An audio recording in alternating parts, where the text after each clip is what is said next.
quais são os pecados que levam para o inferno, quais são os pecados que levam para o purgatório.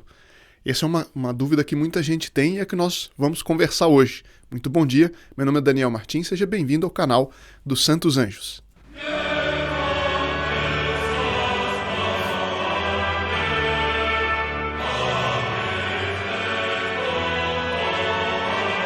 E é muitas vezes dos comentários que vocês fazem que eu tiro o assunto para os próximos vídeos, porque assim nós vamos literalmente conversando, né? Eu tenho aqui uma pergunta da dona Andréia. Boa noite, gosto muito desse canal. Gostaria que você falasse sobre indulgências, né? O que são as indulgências? Agora, para falar de indulgências, nós precisamos falar do que é o pecado, né? Porque as indulgências, elas nos livram de algumas das consequências do pecado. Mas o que é exatamente o pecado? Qual o pecado que leva para o inferno? Qual o pecado que leva para o purgatório? Nós nos lembramos que quem vai para o purgatório é quem morreu na amizade com Deus, mas tem algumas coisas para purificar. Quais são essas coisas?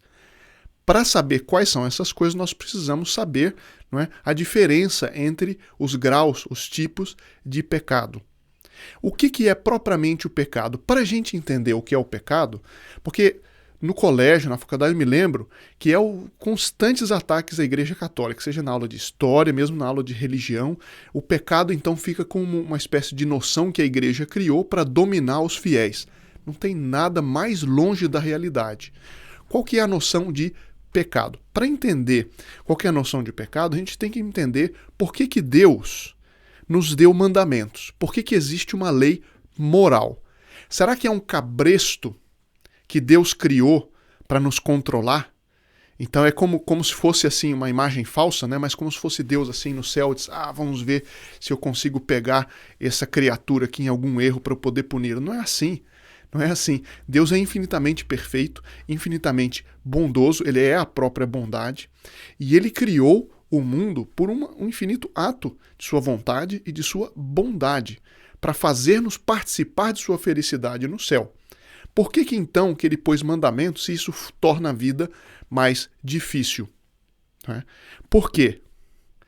A resposta é a seguinte, é que os mandamentos, eles são uma explicitação, uma explicação ou um resumo da própria ordem colocada por Deus, posta por Deus na criação.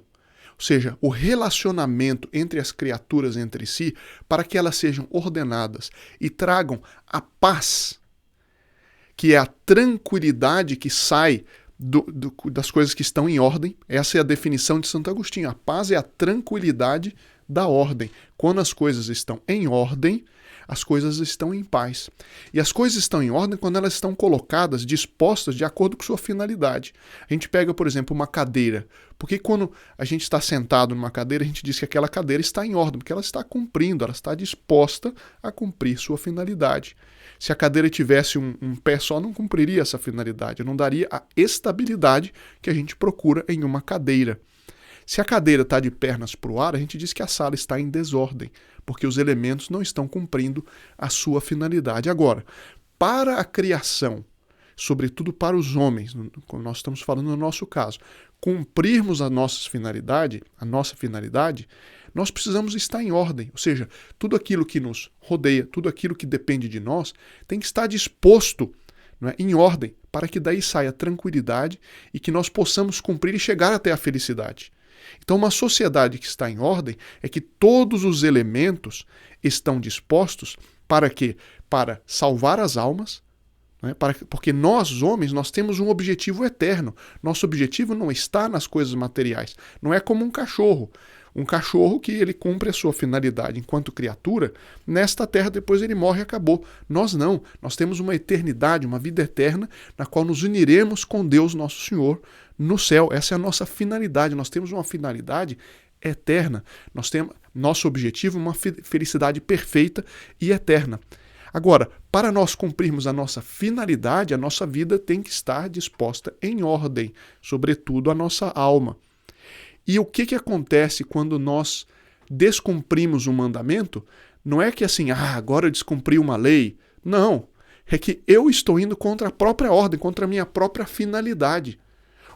Quando Deus diz, honrai honrar pai e mãe, não é assim, não, agora Deus como que, né, tirou da cabeça, não, agora eu tenho que honrar pai e mãe, senão vai ser castigado. Não é assim. É que, ao honrar pai e mãe, eu mantenho a ordem dentro da família, que é a célula base da sociedade. E aqui, esse honrar pai e mãe é um reflexo do amor que a criatura tem a Deus. E o respeito do pai e da mãe para com o filho é o reflexo da misericórdia e da bondade de Deus para conosco e para com as criaturas. Então, os mandamentos de Deus são um reflexo dele mesmo. Quando a gente cumpre os mandamentos, a gente se torna também um reflexo da ordem existente no próprio Deus. E ele reconhece em nós esse reflexo, que nós somos dele. E assim nós cumprimos a nossa finalidade e a sociedade está em ordem. É o que Santo Agostinho diz na obra Cidade. Mas o que tem isso a ver com o pecado? Tem tudo a ver, eu vou explicar agora. Mas Santo Agostinho disse isso. Imaginem, né? Tenta imaginar uma cidade em que todo mundo cumpre os 10 mandamentos. Certo? Todo mundo. Então, é o aluno, é o professor, é o filho, é o pai, é o patrão, é o empregado, é a empresa, é a casa, é o médico, é o engenheiro, é o advogado. Que mal se pode esperar de uma sociedade assim? Porque os mandamentos são, então, um resumo dessa ordem da sociedade perfeita. E quando alguém vai contra essa ordem, quebra, coloca em desordem e, portanto, quebra a verdadeira paz, que é a tranquilidade da ordem. Agora, o que acontece? Nós sabemos, a nossa inteligência nos mostra que essa ordem é desse jeito, que os pais têm que respeitar os filhos, que os filhos têm que honrar os pais. A nossa inteligência nos mostra que isso é assim mesmo. Não é? Basta explicar isso para alguém, se tiver de boa fé, a pessoa diz, não, é isso mesmo. Não pecar contra a castidade, não desejar a mulher do próximo, não roubar. Isso tudo, a nossa inteligência, a inteligência de qualquer homem, pode entender. Né? Pode entender. Agora, por que então que acontece o pecado? Qual é o momento em que acontece o pecado? O pecado, uma origem, né? Alguns estudiosos mostram que a origem da palavra pecado é, se não me engano, do grego, e que significa errar o alvo. Errar a finalidade, ou seja, ir contra a finalidade. Como é que acontece o pecado? O que é o pecado? Nós, então, como nós vimos, nós temos uma finalidade. O homem tem uma finalidade que é a posse do bem eterno, perfeito, da felicidade eterna no céu, na posse de Deus, ver Deus face a face, estar unido a Ele por toda a eternidade. Essa é a nossa finalidade, certo? Acontece que, por causa do pecado original, enfim, por causa da natureza decaída e porque nós estamos num estado de prova, certo? O que acontece? As nossas paixões nos mostram, no momento da tentação, eu vou dar um exemplo, no momento da tentação, um bem menor, temporário, certo? Ou um aparente bem temporário, e que parece tão atraente e que a gente tem, então, a tentação. A gente fica dividido entre o bem eterno ou aquele bem temporário que vai impedir o bem eterno. Eu vou dar um exemplo, não de pecado, mas que é didático. Imagine uma pessoa que é diabética, certo? Um diabetes do tipo mais grave. Ela está caminhando, certo? Está fazendo um tratamento, até está se sentindo bem, mas precisa passar por uma dieta, não pode comer açúcar, aquela coisa toda. Então ele passa na frente de uma confeitaria magnífica, maravilhosa. Ele está com a filha, então a filha vai comprar alguma coisa para a neta. Ele passa ali, entra naquela confeitaria maravilhosa e vê aqueles doces fabulosos, aquele morango com aquele vermelho super atraente, é o bolo de framboesa, é o eclair de café, enfim, todos aqueles doces magníficos. Ele olha para aquilo, certo? E ele sente uma atração muito grande por aquele doce que ele sempre gostou e que há tempos que ele não pode comer. Ele pensa, ele põe a mão no bolso, ele tem dinheiro, ele olha para a filha não está olhando, então ele vai lá no caixa, compra o doce, come o doce. O que aconteceu ali, certo? Antes de falar de pecado, ele estava entre duas coisas, entre a saúde global, né, a saúde inteira dele, certo? Ele prolongar a vida o máximo possível, viver uma vida na medida do possível normal e por muito tempo, ou ele colocar uma bomba dentro do corpo dele, mas que naquele momento é atraente, certo? Isso nos ajuda a entender o que é o pecado, porque o pecado, ele é justamente isso, a gente tem um bem muito maior, só que aparentemente distante, no caso do diabético, é a vida dele que continuaria depois daquela confeitaria, e o momento ali da confeitaria, em que ele vê o doce, que ele sente, tem aquela paixão que o faz ser atraído pelo doce, e ele fica dividido entre o que o corpo dele e as paixões dele, a parte inferior da alma, como nós vimos da outra vez, sente uma atração muito grande por aquilo, e um bem muito maior, que é a saúde global dele, a saúde, a saúde dele, e o depois da confeitaria, todo o momento depois da confeitaria e aquele momento. Então ele fica dividido. E essa é a miséria nossa humana, que a gente sente isso, e essa é a tentação. O demônio entra, aumenta isso, e nós temos que escolher. Agora, a escolha está conosco. Por mais que aquilo seja atraente, nós temos que escolher o bem maior. É claro, é evidente. No caso do diabético, fica claro que é melhor ele fazer um pequeno sacrifício de um momento e conseguir uma saúde e um bem-estar muito maior do que ele ter um prazer daquele momento e de estragar toda a sua saúde. Na hora do pecado é exatamente isso que acontece. Nós temos então essa ordem posta por Deus na criação em nós, de maneira, se nós seguirmos essa ordem, nós vamos nos unir a ele pela eternidade no céu. E aí vem, por exemplo, então uma pessoa que é casada, está no serviço, tem uma outra mulher, né, e que começa uma conversa que não devia, de um jeito que não devia, uma intimidade que não devia. E então, se a pessoa fica atraída, às vezes muito atraída, e o demônio entra para aumentar essa atração, e ela começa a cair na tentação de começar um tipo de relacionamento que vai dar no adultério. Então, todo o bem da família, dos filhos e a união dela com Deus, que ela vai quebrar, ou seja, por uma coisa temporária, ela pode colocar em risco a sua alma por toda a eternidade. Acontece que a atração é muito grande. Por isso que a gente tem que rezar, por isso que a gente tem que frequentar os sacramentos, para ter força para dizer não à tentação desde o primeiro momento. Porque essa é a noção de pecado. Pecado é substituir o bem eterno por um aparente bem passageiro. Um bem que pode ser um prazer, pode ser uma vantagem, pode ser prestígio, pode ser fortuna. Né? E cada um desses vai romper um dos mandamentos. Uma fortuna ilegítima, um roubo, né? Ou um prazer ilegítimo, no caso do adultério, ou no caso aí do diabético. Então, o que a gente tem? O pecado é essa escolha que a gente faz por um bem passageiro diante do bem eterno. Se essa escolha ela é definitiva, no sentido de que ela completamente, ela se faz inteiramente, plenamente, se essa escolha é plena, certo?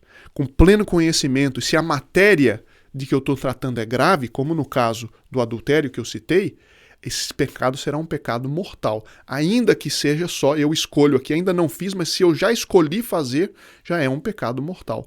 Por quê? Porque eu tenho uma matéria grave, que no caso aí é a questão do 9º mandamento, o adultério, sempre é matéria grave, certo? Depois, eu tenho um conhecimento, eu já sou adulto, eu tenho pleno conhecimento, e se eu consinto, eu tenho pleno consentimento. Essas três coisas fazem o pecado mortal. Então é o pleno conhecimento, não é uma criança que faz uma coisa errada, mas que ela não sabe. Né? Por exemplo, não sei, uma criança que vai lá e mexe na eletricidade enquanto o pai está mexendo no chuveiro. Então acontece um acidente com o pai. A criança, ela não escolheu fazer aquilo porque ela não sabe nem o que é eletricidade. Né? Agora, então, pleno conhecimento, pleno consentimento, ou seja, eu quis fazer mesmo, e a matéria grave, se aquilo que eu estou fazendo é uma coisa grave. Então, isso faz o pecado mortal. E o que acontece com o pecado mortal? Eu escolho me separar do bem eterno, que é Deus, e da felicidade eterna, que é o céu, com Deus, nosso Senhor. Então, no momento do pecado, eu escolho aquilo. E aí eu comito um pecado e minha alma, então, fica toda ela manchada por aquilo. Eu já não sou mais templo do Espírito Santo, no sentido que Deus não age mais em mim, eu estou em inimizade com Deus, certo? E eu preciso me confessar, me arrepender e tudo mais. E o que é o pecado venial? O pecado venial, ele não, tecnicamente falando, ele não é um pecado inteiramente, como é o caso do pecado mortal. Mas, o que acontece? O pecado venial é quando eu me afasto do bem eterno, não definitivamente, não escolho inteiramente, mas o amor de Deus se esfria, o fervor se esfria, e eu me acostumo a ceder aquilo que me afasta de Deus e preparo o pecado mortal. Existem graus, né, de pecado venial, mas aqui eu quero só dar a diferença desses dois. Então, se eu morro em estado de pecado mortal, ou seja, eu cometi um pecado, não me arrependi, não me confessei, eu vou para o inferno eternamente. Por quê? Porque eu escolhi. Eu escolhi me separar do bem eterno. Naquele momento em que eu decidi por um bem, como no caso do diabético, um bem momentâneo, em troca de um bem eterno. Esse é o pecado mortal. E o pecado venial é quando eu me afasto disso. Então, quando, por exemplo, a pessoa que não cai no adultério, mas que ela facilita, que ela começa a ler coisas que levam a pensar nisso, ela não escolhe, mas ela brinca com o problema, né? Ela assiste novelas, por exemplo, que estão cheias disso, que vão aumentar a tentação. Então, isso é o pecado venial, dependendo do caso, se ainda não houve pleno consentimento, mas e que encaminha. Só que, se a pessoa não consentiu, ainda que ela tenha caído no pecado venial, ela ainda não se separou do bem eterno. Por isso, quando ela morre, ela não vai para o inferno. Se ela morre só em estado de pecado venial, só entre aspas, se ela apenas morre em estado de pecado venial, ela então, e não se confessou, não se arrependeu, não teve indulgências. Então, é o assunto para os próximos vídeos. Então, o que acontece? Ela tem que purificar isso no purgatório. É só isso que ela tem que purificar no purgatório? Não. Outras coisas também, mas isso nós vamos explicar em outros vídeos. Para a gente ter um exemplo, uma analogia entre o pecado venial e o pecado mortal, o pecado venial, imagine uma pessoa que aluga uma casa e fica 2 ou 3 meses sem pagar o aluguel. Esse seria, digamos, um exemplo da falta venial em comparação com uma pessoa que invade a propriedade. A pessoa que invade a propriedade, ela rompeu com o proprietário. Ela cometeu um delito gravíssimo contra o proprietário. Enquanto que a pessoa que deixa de pagar 2 ou 3 meses, mas depois volta a pagar, ela cometeu um delito leve, ou seja, não foi um delito inteiramente contra a propriedade, embora tenha ofendido o proprietário. Mas aí a ruptura não é total. Então essa é apenas uma analogia para a gente ter uma pequena noção dessa diferença, assim, uma noção psicológica dessa diferença. Então, caso tenha ficado claro, compartilhe esse vídeo. Se não tiver ficado claro, por favor, deixe no comentário qual ponto que você gostaria de mais explicação e nos vemos nos próximos dias, se Deus quiser.